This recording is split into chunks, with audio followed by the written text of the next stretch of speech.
오늘 함께 예배드리는 우리 성도님들 한 분 한 분마다 큰 은혜가 있기를 축복합니다. 아멘. 어느 신문의 칼럼을 읽었는데 그 칼럼에 이런 내용이 있어요. 인간다운 그 삶을 살아가는데 우리 인간의 삶에는 세 가지 유형이 있다. 그래서 그분은 이제 3S로 해가지고 세 가지 인간의 유형을 설명하고 있었습니다. 첫 번째는 S는 뭐냐면 서바이벌 레벨입니다. 생존 단계입니다. 생존을 위해서 살아가는 거죠. 사실 이거는 가장 낮은 단계입니다. 삶에 뚜렷한 어떤 의미가 없이 그런 목적을 느끼지 못하고 그냥 이제 먹고 자고 또 일하고 돈 벌고 놀고 이렇게 그냥 그렇게 그거를 그렇게 그냥 만족하며 살아가는 삶입니다. 두 번째는 석세스 레벨입니다. 성공 단계죠. 이 유형의 사람들은 나름대로 세상의 어떤 이제 명예와 또 부여와 또 지위와 또 돈과 이런 거를 위해서 살아가는 거죠. 그래서 돈이 좀 많아지고 또 권력이 좀 생기고 명예가 있으면 어느 정도 되면은 또 나름 또 사회 봉사하기도 하고 그런 걸 통해서 자기 만족을 누리기도 하고 또 돈도 써가면서 행복을 누리기도 하고 이렇게 세상에서 이제 성공을 위해서 살아가는 삶이 있어요. 그 다음에 셋째는 시그니피컨스인데요. 이 시그니피컨스 레벨은 인생의 의미를 깨닫는 단계예요. 인생의 의미를 깨닫는 단계. 사실 이거는 가장 높은 단계죠. 왜냐하면 어떤 의미를 추구하고 어떤 사명을 가지고 살아가는 삶이기 때문에 그래요. 그런데 우리가 세상에서 성공을 했고 출세를 했고 또 돈이 있고 해서 내가 이 단계에 도달할 수 있는 것은 아닙니다.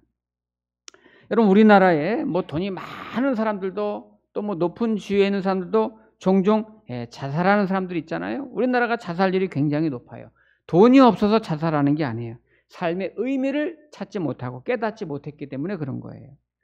우리가 새해에는 내가 무엇을 먹을까, 무엇을 마실까, 무엇을 입을까 그런 것 때문에 염려하고 걱정하고 이런 세속을 따라서 사는 삶이 아니라 하나님이 나를 이 땅에 보내신 이유가 뭐고 하나님 나를 부르신 이유가 뭘까? 어떤 삶의 의미, 또 삶의 가치, 후회함이 없는 삶을 정말 내가 살아가는 그런 좀 성도의 모습이 있기를 여러분 축복합니다. 오늘 마가복음을 시작하면서 마가가 첫 번째 아주 귀한 인물을 소개하고 있는데요. 이 첫 번째 인물이 정말 의미 있는 삶을 살았고 세상에서 사명을 위해서 살았던 세례 요한이라는 사람을 오늘 성경에서 소개하고 있어요. 세례 요한은 예수님보다 6개월 먼저 태어나가지고 자랐는데 예수님께 세례를 베푼 사람이요 또 예수님이 어떤 분인 것을 전파하고 복음을 전했던 그 당시 아주 굉장히 위대한 예언자가 이 세례 요한입니다. 오늘 성경에 보면은 세례 요한의 특징에 대해서 한 세 가지 구체적으로 설명을 해주고 있습니다. 세례 요한이 어떤 사람인가? 첫 번째는 세례 요한은 자기의 소명이 무엇인가를 분명히 알고 있었던 사람이에요. 사실 우리가 이 세상에 태어나서 행복한 사람은 내가 이 땅에 태어난 소명이 뭔가를 아는 사람이에요. 내가 왜 사는가? 나는 내 인생의 목적이 무엇인가? 하나님이 나를 보낸 뜻이 무엇인가? 이걸 아는 사람은 행복한 사람이에요. 엄밀한 의미에서 하나님께 선택을 받고 예수를 믿고 사는 사람들은 이미 하나님께 부름받은 소명자들이나 마찬가지입니다. 예를 들어서 내가 부유하고 재물이 넉넉해도 소명이 무엇인지, 내가 왜 살아가는지, 살아가는 이유와 목적을 모르는 사람은 그냥 육체적인 삶을 사는 거예요. 그냥 생물학적으로 생명만 늘 연명하면서 사는 거예요. 그냥 먹고 자고 싸고 놀고 그냥 그러다 가는 거 아닙니까? 그런데 세례 요한은 내가 살아가는 이유가 무엇인지 삶의 의미와 목적을 분명히 깨달은 사람이고 그리고 중요한 거는 자기의 인생의 목적과 사명을 예수님께 두고 예수님의 복음을 전하고 예수를 위한 자기의 인생을 의미를 예수님께 두고 예수의 복음을 전하면서 살아가는 삶으로 자기의 목적을 뒀단 말이에요. 자기가 저와 여러분들이 인생을 왜 사는가를 아느냐 모르냐는 곧 내 행복하냐 불행하냐 요거랑 마찬가지인 거예요. 그런 의미에서 오늘 세례 요한의 삶은 굉장히 복된데요. 미국의 19세기의 정치가 중에 굉장히 유명한 정치가가 있죠. 존 아담스라는 사람이 있는데요. 이 사람의 이제 관련된 일화가 많은데 이런 얘기가 있죠. 오늘 존 아담스가 많이 바쁜데 그래서 일기는 꼬박꼬박 썼다고 하죠. 그 일기에 보면은 어느 날 이런 일기가 있어요. 나는 오늘 바쁜 시간을 쪼개서 아들과 함께 낚시를 하러 갔다. 하루를 지내고 보니 무의미한 하루가 흘러갔고 오후 내내 시간을 허송하고 정말 낭비하는 하루를 보냈다. 그런데 그날 아버지와 낚시를 갔었던 아들은 이렇게 일기를 썼습니다. 오늘은 내 생애 최고로 즐거운 날이었다. 사랑하는 아빠랑 처음으로 낚시를 갔기 때문이다. 그럼 어때요? 두 사람은 똑같은 시간, 똑같은 장소, 똑같은 일로 하루를 다 보냈습니다.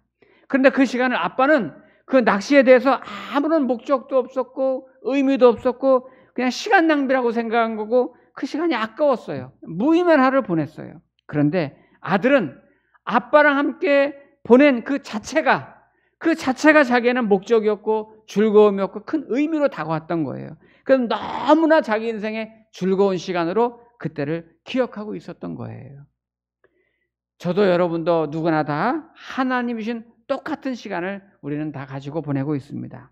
심지어 어떨 땐 똑같은 장소에서 똑같은 일을 같이 하고 보낼 때도 있습니다. 그런데 인생의 목적이 분명한 사람은, 살아가는 이유가 분명한 사람과 또 그렇지 않은 사람은 그 삶의 질이 완전히 다른 거예요. 오늘 세례 요한은 내가 왜 하나님이 이 땅에 나를 태어나게 하시고 보내셨는지, 그 삶의 이유, 내가 왜 이 땅에 존재하는지, 내가 살아가는 삶의 목적이 무엇인지를 분명히 알았던 사람이에요. 그게 바로 뭐였냐면 본인에게는 예수님을 전하고 그 예수님의 복음을 전하는 것이 자기 삶의 이유였어요. 자, 거기 그 대목을 보겠습니다. 오늘 4절 말씀을 보면 세례 요한이 광야에 이르러, 광야에서 살았어요. 이분은 죄사함을 받게 하는 회개의 세례를 전파하니 온 유대 지방과 예루살렘 사람이 다 나아가 자기 죄를 자복하고 요단강에서 그에게 세례를 받더라. 그러니까 세례 요한은 그 주변에 많은 사람들에게 본인은 예수님 때문에 존재했고 예수님 때문에 살아갔고 그 예수님의 복음을 전하는 것. 그러니까 주변에 많은 사람들이 있었지만은 여러분, 예수님만이 죄에 빠진, 절망에 빠진 저와 여러분을 구원할 유일한 그리스도십니다. 그분이 길이요 진리요 생명이십니다 하면서 예수님을 전하고 그 복음을 전하고, 그래서 그걸 믿겠다고 오는 사람들에게 세례를 베풀고 그들에게 영생의 축복을 주는 것이 자기 인생의 목적으로, 이유로 그렇게 살아갔던 거예요. 소명이 분명했던 사람이에요. 자, 두 번째 우리가 세례 요한의 삶은 그 목적 있는 삶을 위해서 자기의 삶을 굉장히 단순하게, 아주 심플하게 바꿔서 살았어요. 우리가 봤지만 광야에서 살았거든요. 오늘 성경에 보면 그 삶이 되게 독특하고 단순합니다.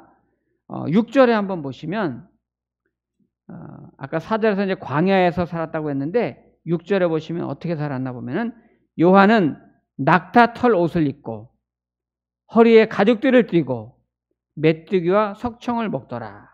네.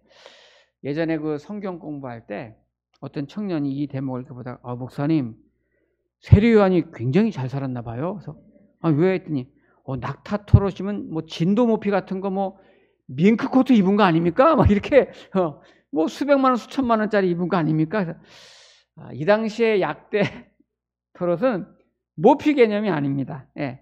이 당시에 좋은 옷 개념은 뭐냐면 염색이 된, 아주 염색된, 아주 모직한 그런 아주 고급 옷을 이제 그 높은 사람들, 지위에 있는 사람들이 입었죠. 약대 털옷은 일반 서민들이 쉽게 구입할 수 있는 그런 옷들이었어요. 예. 흔한 옷이 흔한 옷. 그리고 세례 요한이 허리에 가죽들을 띄었다 그랬는데, 야, 허리에 가죽으로 된 이 벨트를 했단 말이야? 예, 그런 게 아니에요. 그런 게, 그죠? 예전에 뭐 여성들이 이제 머리띠 같은 거 막 머리 흘러내리는 거 막으려고 하고 그랬는데 요새는 이제 머리띠 기능이 액세서리 기능이 돼가지고 막 좋은 것도 많이 나오고, 세상에 저는 백화점에 갔다가 머리띠 하나가 뭐 몇만 원짜리도 보고 그랬어요. 아유, 머리띠가 그렇게 비싼가, 머리핀이 이렇게 비싼가 생각이 들었는데, 어떤 분은 남자들도 또 막 그냥 이 머리띠 하고 다니고, 요즘 또 액세서리 하느라고 막 손목에 막 무슨 시계도 막 번쩍번쩍 차고 다니고, 이제 많이 하고 다니더라고요. 근데 이 당시에는 이 가죽띠가 사람의 신분을 많이 상징하기도 했었어요. 그래서 굉장히 그 허리띠 같은 거에 이렇게 이제 보석이 달려 있거나 허리띠가 넓고 크고 막 럭셔리하고 막 장식이 달려 있고 이런 거는 그다음에 신분이 높은 사람들 많이, 여러분 과거에 이제 뭐 로마나 고대 영화 같은 거 보면 그런 게 보일 거예요. 근데 세례요한은 그냥 끈처럼 묶는 그냥 허리띠 개념으로 지금 하고 있었던 거죠. 그리고 여기 보니까 세례요한이 메뚜기와 석청을 먹었더라 이렇게 말했죠. 성도님들 메뚜기 먹어보셨나요? 메뚜기. 예. 제가 어릴 때 메뚜기 종종 먹었습니다. 여러분 어른들 드신 분들 계실 거예요. 저 어릴 때는 저 금천구 시흥동 또 다리 건너가면 광명시 소화동으로 지금 되는 그쪽에 교회가 있고 그래가지고 뭐 다리 건너 다니면서 막 예배 교회 생활하고 그랬는데 그쪽이 다 전부 논이었어요. 논밭 이런 거였단 말이에요. 그래서 동네 형들이랑 이제 들판에 다니면서 논두렁 밭두렁 다니면서 뭐 이 메뚜기, 뭐 방앗개비, 뭐 풀무치 막 이런 거 잡고 그러잖아요. 근데 이제 이 메뚜기 같은 거 한 대로 잡아다가 프라이팬에 막 볶아 먹고 그러면 아주 맛있습니다. 메뚜기가 아주 맛있어요. 예. 근데 저는 이제 메뚜기 먹으면서 야, 메뚜기가 워낙 폴짝폴짝 잘 뛰니까 아, 메뚜기 나도 먹으면 나도 잘 뛰겠다. 근데 그거하고는 전혀 상관이 없더라고. 예. 이 당시에 여러분 메뚜기는 고대 시대는 메뚜기를 누가 먹었나? 경제활동이 불가능한 사람들, 아주 서민들이 먹었단 말이에요. 먹을 게 많이 없는 사람들. 세례요한이 그걸 먹은 거예요. 그게 석청을 먹었다고 했는데 석청은 야생 꿀이죠. 들꿀입니다. 여러분 꿀은 굉장히 몸에 좋잖아요. 항산화 작용, 항균 작용, 뭐 면역 굉장히 몸에 좋다고 해서 꿀 많이 드시는데 세례요한이 꿀 좋은 걸 알고 먹었나? 그건 아닙니다.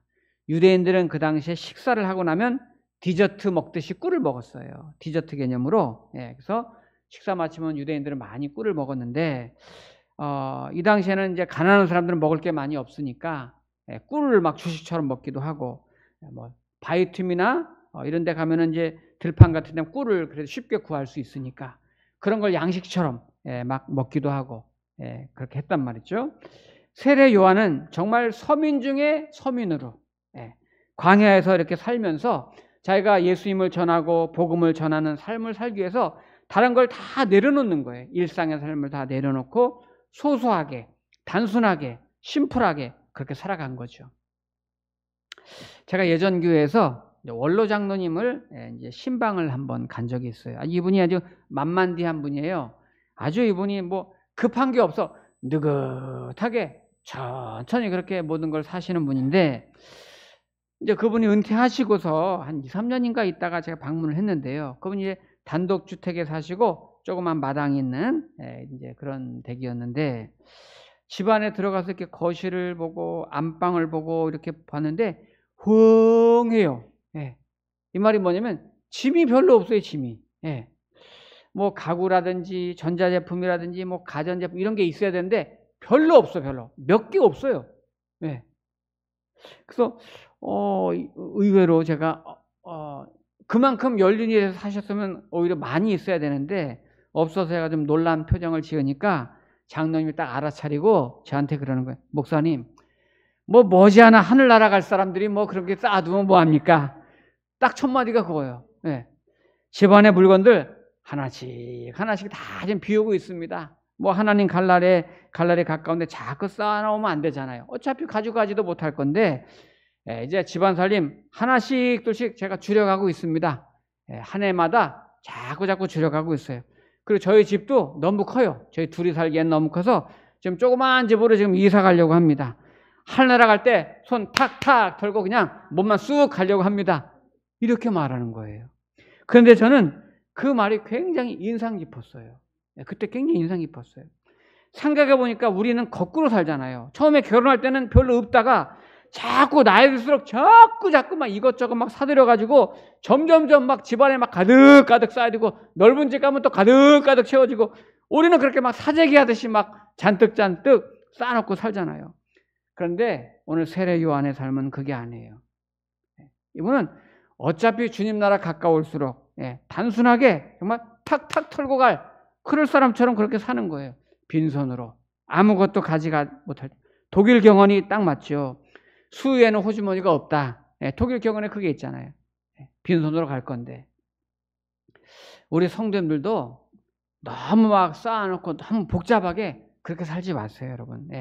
우리가 지금 과학이 자꾸 발전하고 막 그러니까 너무 편리해졌어요. 너무 편리해져서 우리 일상이 가져다주는 혜택들이 많죠. 그러다 보니까 이제 뭐 스마트폰, 컴퓨터, 텔레비전, 또 가전제품도 하나, 두 개 있으면 굉장히 편리한 건 맞아요.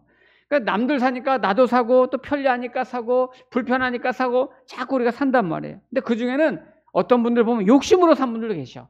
없어도 되는데 그냥 물건 막 사는 분들도 계셔. 또 물건뿐이 아니라 어떤 분들은 일상에 사는 게 뭐가 그렇게 바쁜지 막 바빠. 너무 막 분주하게 바빠. 하루 종일 갔다 오면 뭐 별로 건질 것도 없었어. 그냥 뭐 했나 싶어. 근데 그렇게 바쁘게 사는 분도 계셔요. 여러분, 우리가 너무 사회적인 막 그냥 이 아주 복잡한 메커니즘 속에 막 너무 있다 보니까 본인이 빠져나오지를 못하는 거예요. 그냥 그렇게 막 살아가는 거예요. 심지어 어떤 분은 신앙생활도 너무 복잡하게 신앙생활을 막 복잡하게 막 그냥 여러분 하나님도 복잡한 거 싫어해요. 하나님도. 예수님이 그러셨잖아요. 어린아이가 내게 오는 것을 금하지 말라. 너가 어린아이와 같아야 천국에 갈 수 있다 그랬어요.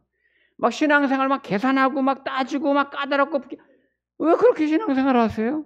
그냥 편안하게 신앙생활 기본은 예배생활. 예배 말씀 잘 듣다가 마음에 감동이 오면 헌금하고 또 하나님 은혜 감사하면 내가 봉사도 하고 이렇게 차근차근 하면 되는 거예요. 오늘 세례 요한은 그렇게 복잡하고 복잡거리는 그 도시를 떠나서 광야에서 마음 비우고 정말 심플하게 단순하게 내가 사는 목적은 복음을 전하는 거니 그 복음을 전하면서 이렇게 살았잖아요. 자, 세 번째는 마지막으로 세례 요한의 특징이 뭘까요? 오늘 5절 말씀을 한번 보시면 5절에 온 유대 지방과 예루살렘 사람이 본인은 광야에 있었잖아요. 근데 유대 지방과 예루살렘 사람 같은 경우는 부유층들이 많이 살았단 말이에요. 지금으로 말하면 거의 수도 같은 도시잖아요. 그런데 온 유대 지방과 예루살렘이 다 나아가 자기 죄를 자복하고 지금 세례 요한한테 다 나온 거죠. 요단강에서 그게 세례를 받더라. 지금 요단강에서 이 세례 요한이 복음을 전하고 있는데 그 광경을 보니까 수많은 사람들이 유대 지방 사람, 예루살렘 사람 수많은 사람이 세례 요한한테 와가지고 죄를 자복하고 회개하고 세례를 받는 장면이 여기 있는 거예요. 지금으로 말하면 최고의 스타 강사, 일타 강사가 이 세례 요한입니다. 이 요한이 대단한 사람이에요. 그냥 예수님의 말씀을 전하고 복음을 전하는데 곳곳에서 막 몰려와가지고 말씀 듣는 사람마다 변화되고 회개하고 막 세례를 받고 막 어마어마한 거예요.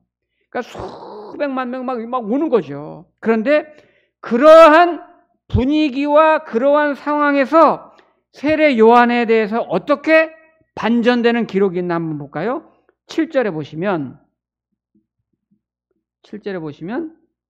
그가 전파하여 이르되 나보다 능력 많으신 이가 내 뒤에 오시나니 나는 굽혀 그의 신발끈을 풀기도 감당하지 못하겠노라. 여기 그가 누굽니까? 예수님이잖아요. 예수님. 그죠? 그가 전파하여 이르되 나보다 능력 많으시니 그러니까 예수님이 내 뒤에 오시나니 나는 굽혀 그의 예수님의 신발끈을 풀기도 감당하지 못하겠노라. 나는 너에게 물로 세례를 베풀거니와 그는 너에게 성령의 세례를 베풀리라.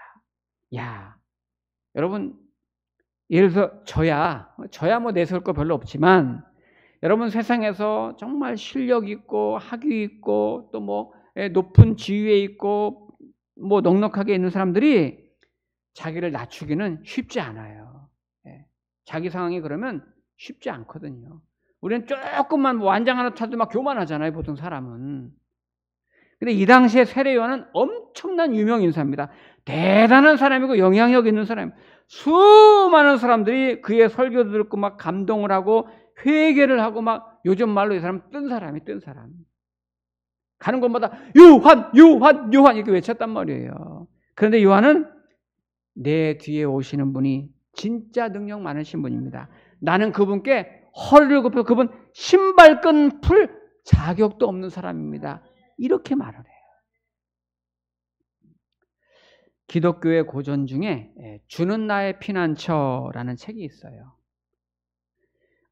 이 코리 텐붐 여사가 지은 책인데요. 이분이 이제 네덜란드 출신인데 세계 2차 세계대전 때 탄압받는 유대인들을 좀 너무나 잔혹하게 생쥐옥 같은 그런 모습들을 보면서 자기 아버지가 코리 텐붐의 아버지가 전 불쌍하다 이래서 그 사람들에게 집을 내주고 숨겨주고 경제로 도와주고 막 이렇게 해요. 그러다가 발각돼 가지고 아버지하고 모든 가족들이 감옥에 끌려가서 고문당하기도 하고 죽기도 하고 겨우 코리 텐붐 여사 혼자만 기적적으로 살아났어요. 이분은 그 이후에 계속 이제 이 예수님의 복음을 전하면서 그들 유대인들 돕는 활동을 하죠. 복음 활동도 하고 복음도 전하고 간증도 하고 막 위로하는 사역을 합니다. 그러면서 이제 나이가 지긋하게 먹었어요. 근데 가는 곳마다 이 할머니가 되어서도 많은 사람들에게 그런 복음을 전하고 구름대처럼 많이 몰려와요. 근데 이분은 말을 조용조용하게 이렇게 위로하고 이렇게 안타깝게 이렇게 말씀 전하고 이런 분인데 언젠가 그 큰 집회에서 강사로 초청한 주최 측에서 말하는 거예요. 여사님, 할머니 왜 그렇게 조용조용하게 표정도 없으세요? 지금 할머니가 가는 곳마다 수백만 명의 인파들이 이렇게 할머니를 환호하고 존경하고 그렇게 좋아가지고 이렇게 오는데 즐겁지도 않으세요? 기쁘지도 않으세요? 할머니 팬이 이렇게 많은데 이때 할머니가 유명한 말을 한마디 하죠. 나귀가 착각하면 쓰겠어요? 이렇게. 나귀가 착각하면 쓰나요? 여러분 이 말이 무슨 의미입니까? 마태복음 21장에 보면은 예수님이 십자가를 치시려고 예루살렘에 입성하실 때 작은 나귀 새끼를 하나를 타고 입성을 하잖아요. 그러니까 예수님이 예루살렘에 입성을 하니까 그 많은 시민들이 겉옷을 벗어서 나뭇가지 흔들면서 호산나 호산나 우리의 구주 예수님 오신다고 다 환호하잖아요. 예수님 들어오는 길을 전부 환호하잖아요. 만약에 그때 예수님을 태운 나귀가 그 모습을 보면서 자기를 환호하는 줄 알고 막 이렇게 했다. 참 이거 얼마나 꼴불견이에요. 착각하고 있는 거 아니에요, 나귀가. 우리가 일을 할 때에 우리가 주의 일을 할 때에 참 중요해요. 하나님 내가 주의 일을 위해서 나를 써주신 것도 감사합니다. 이렇게 겸손하게 일을 해야지 나귀처럼 말이죠. 내가 조금 교회에서 뭐 그랬다고 말이죠. 막 그렇게 이 함정에 빠지면 안 되는데 이 함정에 제일 잘 빠지는 사람이 교회에서 누군지 아세요? 목사님이에요. 목사님. 에? 무슨 자기가 잘해서 교회가 잘 되는 줄 알아. 그러면 안 돼요. 여러분 우리 모든 중직자들이 꼭 명심해야 돼요. 교회에서 오래될수록 이 함정에 빠지기가 쉬워요. 내가 주의 일을 하는 동안에 나귀처럼 착각하지 않고 나는 예수님을 태우고 예루살렘으로 입성하는 나귀의 그 역할만 할 뿐이다. 예수님을 모시고 나는 들어가는 역할만 할 뿐이지 모든 영광은 예수님이 받으시고 예수님이 환호를 받으시고 예수님만 드러나고 선포되면 되는 거잖아요. 세례 요한은 사실 세례 요한은 세상에 박수를 받고 칭찬을 받고 영광을 받을 만한 대단한 인물이지만 실제 자기에게 쏟아지는 많은 그런 박수와 영광이 자기에게 몰려왔지만 그는 자기 자신이 누구인가를 정확히 알고 있었던 거예요. 본인이 본인을 뭐라고 거기 말했는 줄 아세요? 그 3절에 한번 보시면 3절에 광야에 외치는 자의 소리가 있어 이르되 본인을 소개하는 거잖아요. 광야에 외치는 자의 소리가 있어 이르되 너희는 주의 길을 준비하라 그의 오실 길을 곧게 하라. 본인은 광야에 외치는 자도 아니고 소리야 소리 그냥 소리. 나는 그냥 소리입니다. 나는 소리에 불과합니다. 아무것도 아니라는 거죠. 오늘 우리 신년 벽두에 우리 하나님을 사랑하고 교회를 섬기는 우리 모든 성도들 우리가 세례 요한과 같은 이런 신앙과 영성을 가지고 올 한 해 동안은 내가 살아가는 이유가 뭔가? 내 소명이 무엇인가? 내가 살아가는 목적이 무엇인가? 이걸 내가 확인하고 깨달으시고, 그리고 하나님이 나를 부르신 삶에 합당하게 살기 위해서 좀 더 심플하게, 좀 더 단순하게 욕심을 내려놓고 마음을 비우고 그렇게 살아갈 수 있는, 그리고 오직 예수님만을 높이고 예수님만을 전하고 나는 예수 앞에 겸손하게 섬길 수 있는, 그래서 주님을 위해서 올 한 해가 의미 있는 삶이 되고 예수님만 드러나며 살아갈 수 있기를 여러분 축복합니다. 아멘. 기도하시겠습니다.